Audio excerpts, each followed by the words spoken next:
大家好，我又拍 vlog 啦。你而家會跟住我一齊去一個2日1夜嘅行程。我哋今次去嘅係位於廣西同埋越南邊境嘅一個城市，叫東興。跟住我一齊去玩啦。一落車，我哋梗係揾啲越南嘅特色嘢食啦。越南烤肉粉，佢個汁好特別，酸甜，配埋鬆軟嘅烤肉，好清爽。之後呢，我哋去咗街市，成條青瓜咁大條嘅硬果，大家有見過未呢？下一站我哋去咗食法式越南麵包。咁越南呢，以前係法國嘅殖民地嚟嘅，所以呢，佢保留咗好多法國嘅文化啦。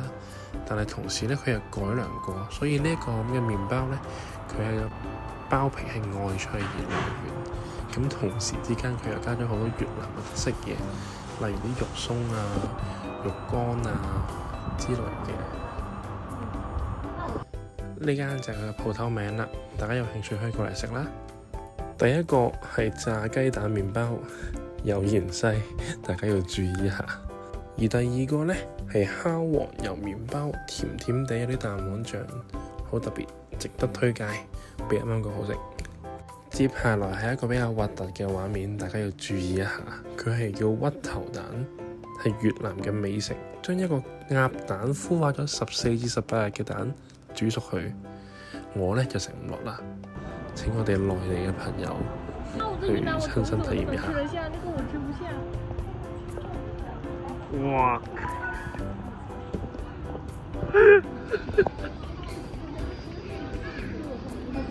還可以。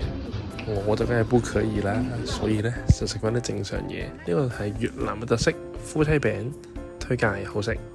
下一站係越南咖啡，呢個姐姐超勁，佢每日係由越南過嚟中國去買咖啡，然後夜晚再翻越南。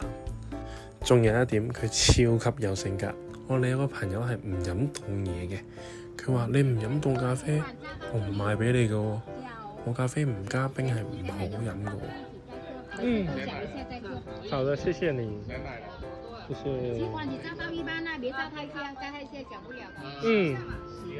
如是者，我哋飲咗中越邊境最出名、最好飲嘅越南咖啡啦。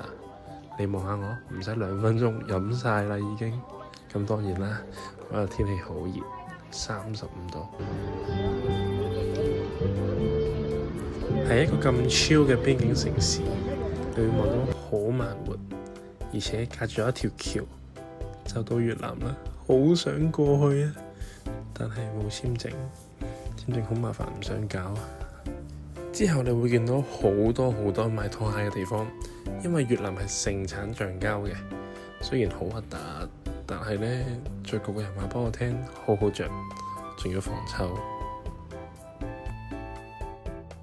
喺呢一座城市，你會見到好多呢啲嘅石碑，因為佢象徵住我哋嘅國界。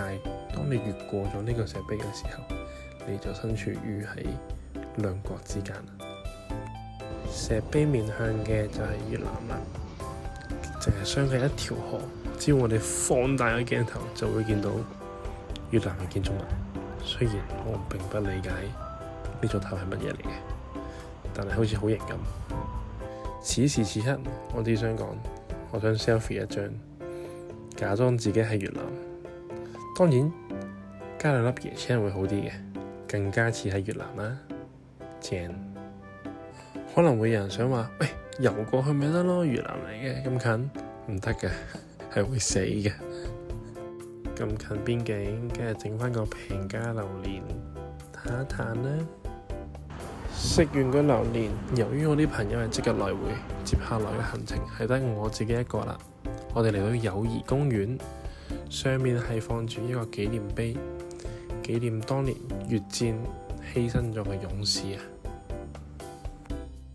喺呢啲咁沉重嘅地方，我哋除咗紀念先人之外，我唔知講咩好啦。喺紀念碑嘅背後，亦都有好多留言板，有啲似曾相識嘅地方啦。喺呢度想感嘆一下，希望呢個世界上可以減少好多冇必要嘅戰爭，同埋世界和平啦。好，換下氣氛啦，因為行到攰啦，所以就去咗買零食。咁同老闆娘傾一傾偈，傾熟咗啦。之後呢，就俾人拉咗嚟食飯啦。放鬆，食飯前順便幫老闆娘包個禮物啦，人哋請我食飯，係咪？夜晚嘅東興就係咁樣啦，冇乜特別。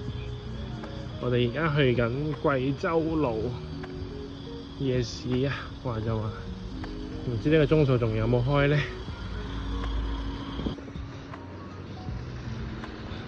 啊！紅燈，嘿 ，OK，perfect。手打檸檬茶，貴州路就係咁啦。咁基本上都係呢啲啦，扣肉飯啦，爺爺不泡茶呢間嘢好出名嘅，大家可以喺唔同嘅城市都可以見到呢間嘢，都好飲。其實成個廣西咧都好多呢啲叫酸嘢啦，咁佢就係攞啲醋同啲生果，咁咧佢就切撈埋一齊食嘅。如果大家嚟到廣西嘅時候，去任何一個城市，基本上都會見到呢堆咁嘅嘢。咁就切呢樣嘢，加唔同嘅生果，係啦，咁然後就會撈埋一齊。你會見到菠蘿啊、芒果啊，然後呢個乜鬼嘢嚟嘅？棗，係啦，乜都有嘅，仲有梨。咁啊，切完就攞啲酸嘢撈埋落去，然後佢哋會加啲辣椒啊咁樣食，係可以試下嘅，但係你腸胃要好少少咯，係咯。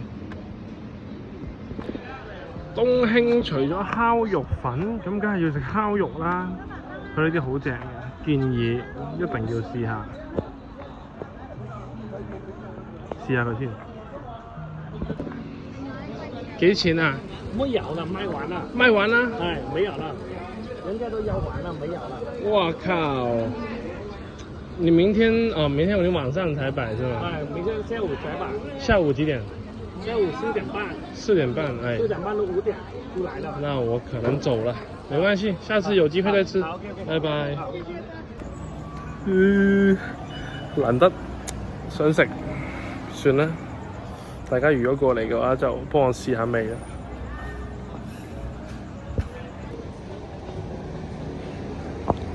呼！去啊，比加超！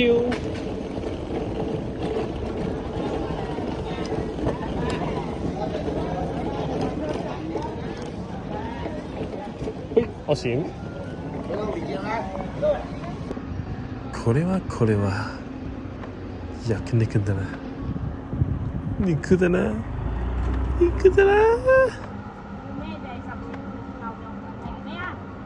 豬肉。經過一輪嘅等待，終於可以食到肉啦。希望好食啦。我食。哇！滿腔嘅孜然粉喺個味蕾度爆炸，鹹到 PK， 點算呢？我有10串，係咪應該拍台呢？唉，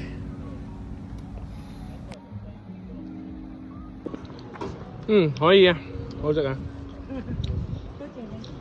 好，拜拜，好生意啊！哎呀！到頭啦，拜拜。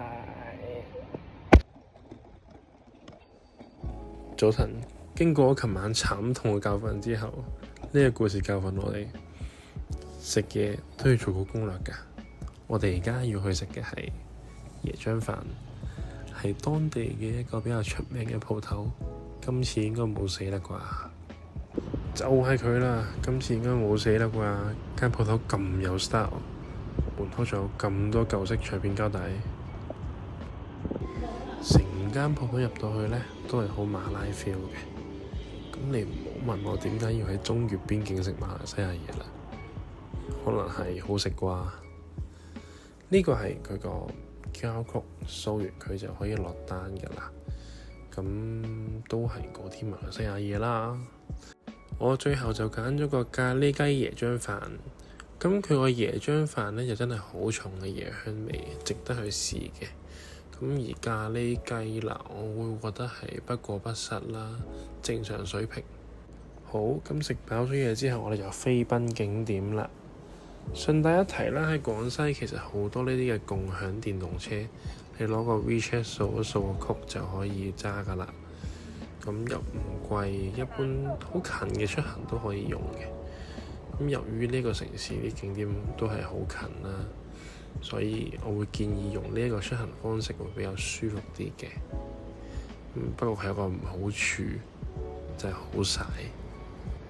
你見到呢個猙獰嘅表情，就知道又曬又熱又殘眼。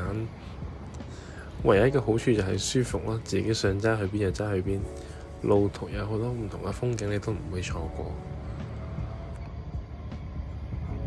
終於到咗我哋目的地啦，關帝廟。佢隔離嘅牌度呢都寫住城隍廟嘅。咁睇嚟呢，關二哥呢係一個人照住呢個地方噶啦。佢就係中越邊境第一揸 lift 人，咁應該都係中越邊境第一個呢啲廟嚟㗎啦。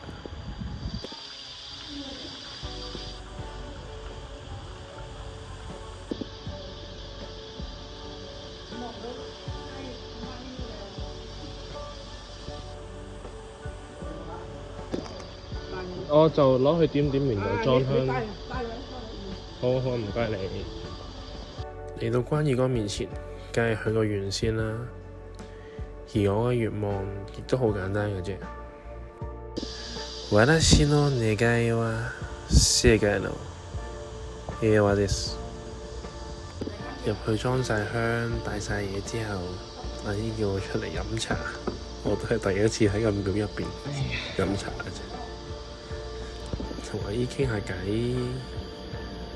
一路生活都幾好啊！可能呢個就係一個人嘅旅行，慢活又寫意，不過真係好鬼熱。好，飲茶唔夠精神，梗係返嚟琴日呢度飲咖啡啦。咁琴日飲咗個淡奶油咖啡，咁今日梗係飲個鮮奶咖啡啦。cháu không phải cái gì cháu cũng dễ ăn đâu, cháu rất là ruột dạ cháu nó không được khỏe.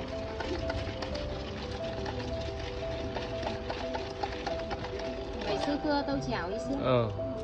Chứ có hảo dĩa chơi giang tai, cai từ núi câu chìm cái gì chơi giang dĩ là